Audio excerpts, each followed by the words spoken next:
Tuhan sertamu.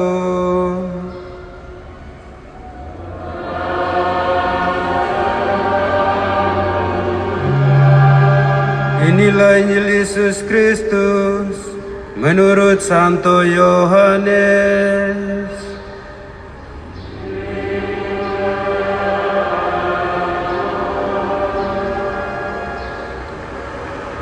Dalam amanat perpisahannya, Yesus berkata kepada murid-muridnya, "Seperti Bapa telah mengasihi aku, demikianlah juga aku telah mengasihi kamu.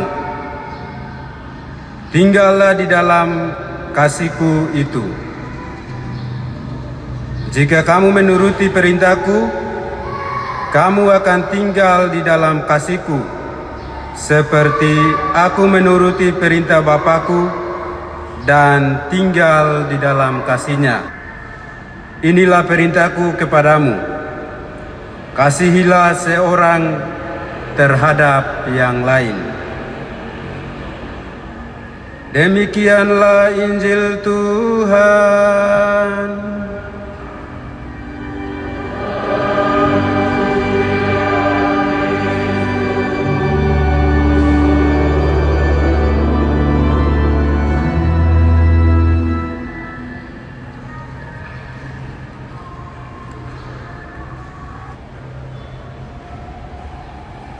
Inilah perintahku, supaya kamu saling mengasihi seperti aku mengasihi kamu.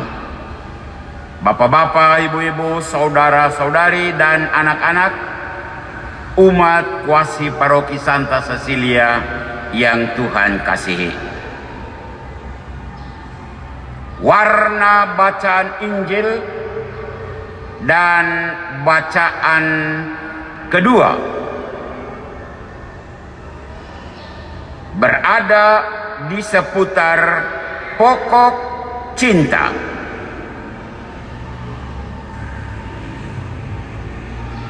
Bacaan yang Injil, supaya kamu saling mengasihi seperti aku mengasihi kamu.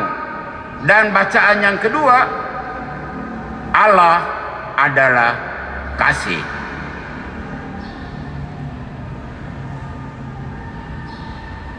Kalau kita memperhatikan dengan seksama perintah Yesus untuk saling mengasihi, maka tampak ada dua model cinta. Model yang pertama itu cinta yang dimiliki dan dipraktekkan oleh umat manusia pada umumnya. Cinta as usual. Model pertama. Sedang model yang kedua adalah cinta seperti yang diajarkan oleh Yesus.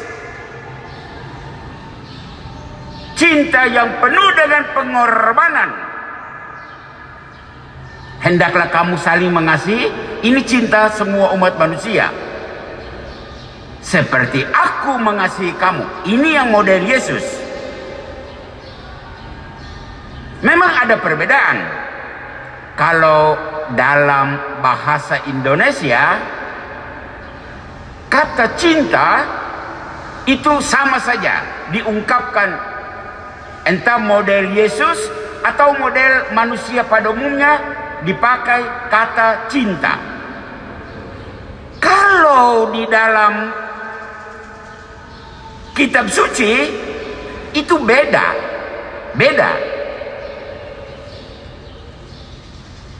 Cinta seperti yang dipraktekkan oleh umat manusia, karena kitab suci kita ditulis dalam bahasa Yunani dan dalam bahasa Latin.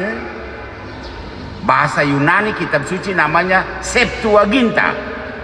Itu kata cinta untuk yang dipraktekkan manusia itu dipergunakan kata yang bahasa Latinnya amor.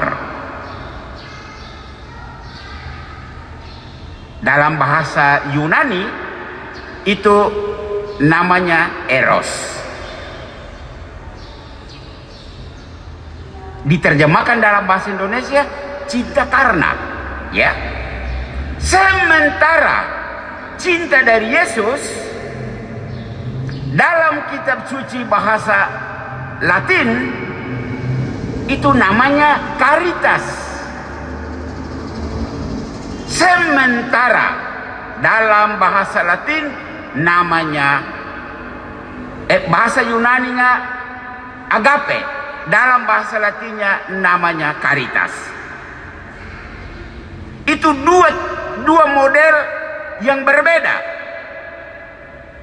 Bapak-bapak, ibu-ibu, saudara-saudari umat kuasa paroki Santa Cecilia, untuk menjelaskan dua cinta yang berbeda ini, saya ingin masuk bagi pasangan suami istri yang pernah kanonik dengan saya persiapan perkawinan, mungkin masih mengingat suasana itu.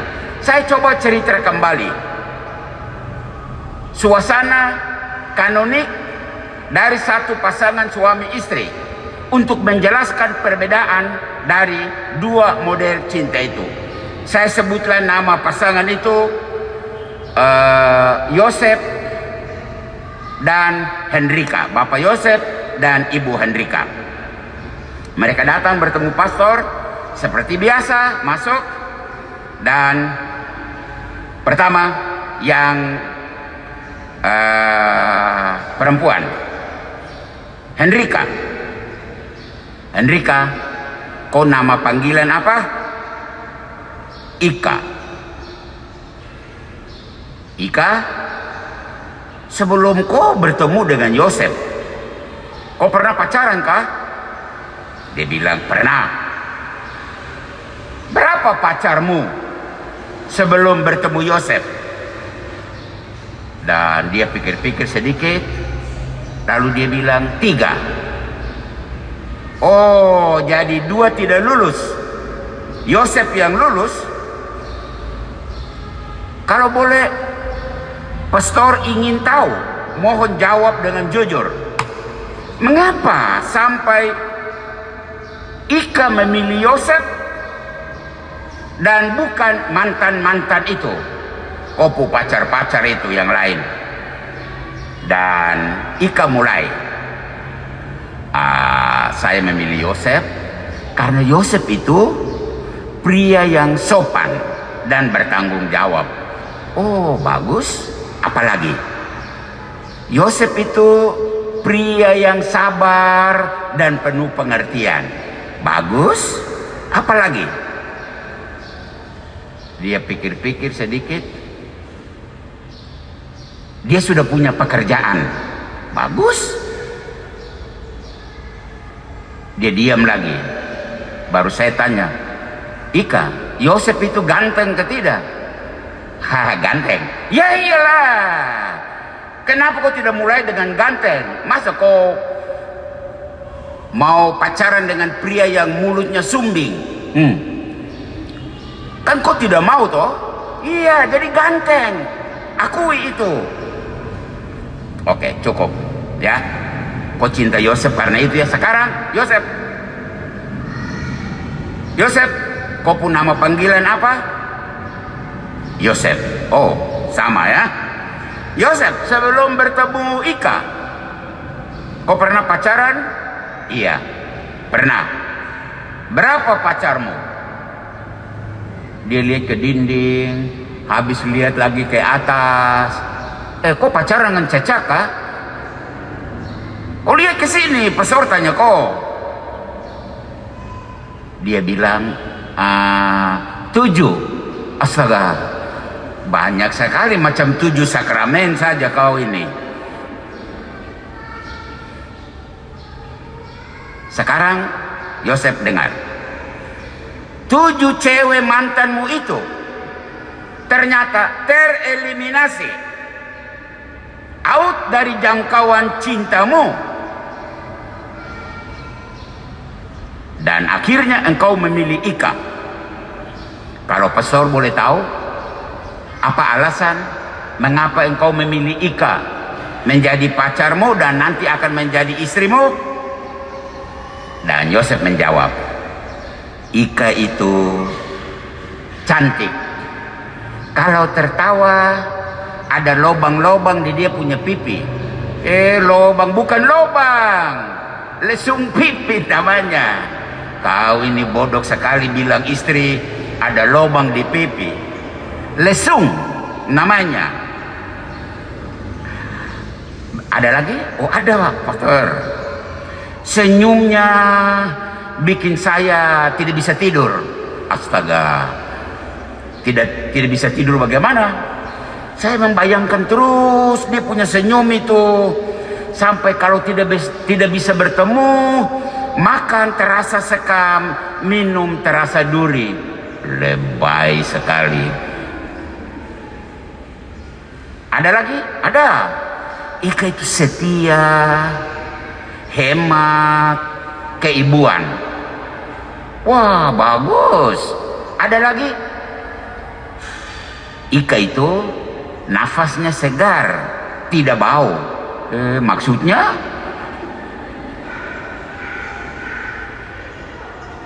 Oke, Ika dan Yosef. Pertanyaan terakhir dari pastor. Semua alasan untuk saling memiliki bagus, super. Pastor mau tanya, apakah dengan alasan-alasan ini kamu dua siap untuk berumah tangga, untuk menikah? Mereka dua saling memandang dan senyum dan mereka bilang cukup. Oke, cukup. Kalau begitu, kamu dua dengar baik-baik. Apa yang pastor katakan kepada kamu pagi ini? Mereka kanonik jam 10. Kamu dua dengar. Kalau kamu dua masuk pernikahan dengan cinta model ini, pastor akan menunggu berita suatu saat kamu dua akan pisah, kamu dua akan cerai. Ika kaget dan Yosef mukanya penuh tanda tanya. Mereka berdua bingung. Sudah alasan begitu bagus, kenapa pastor bilang cerai, berpisah? Bapak-bapak, ibu-ibu, umat kuasi paroki yang Tuhan kasihi,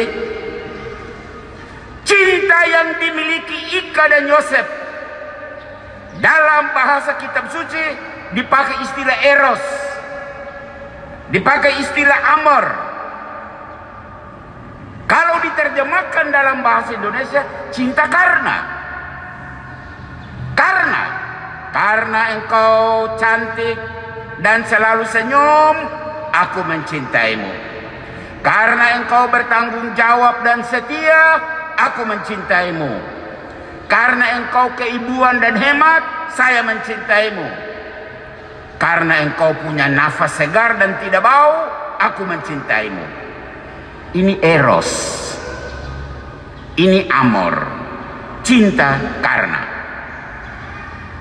Umat harus tahu, saudara harus tahu, cinta model eros dan amor tidak cukup untuk memasuki hidup berkeluarga, hidup berumah tangga.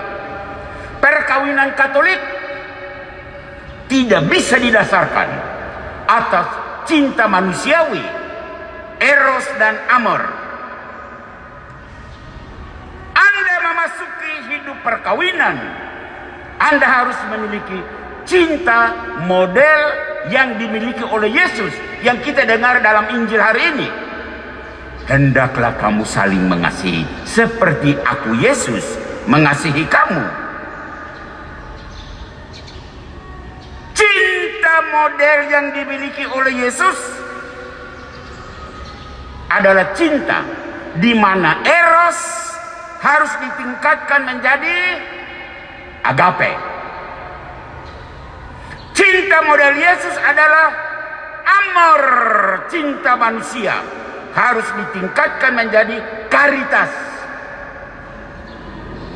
Kalau diterjemahkan dalam bahasa Indonesia, cinta walaupun, cinta meskipun, cinta modelnya Yesus. Seperti apa cinta modelnya Yesus? Dari atas kayu salib, lihat yang tergantung di depan ini, di dinding belakang altar. Dia berkata, walaupun kamu menampar mukaku di depan sidang pengadilan, aku tetap mencintaimu. Walau kamu mencambuki tubuhku di jalan salib, aku tetap mencintaimu.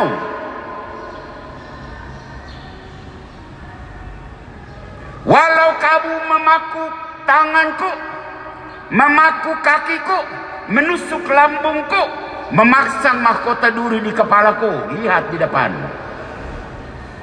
aku tetap mencintaimu. Itulah cinta agape, cinta karitas.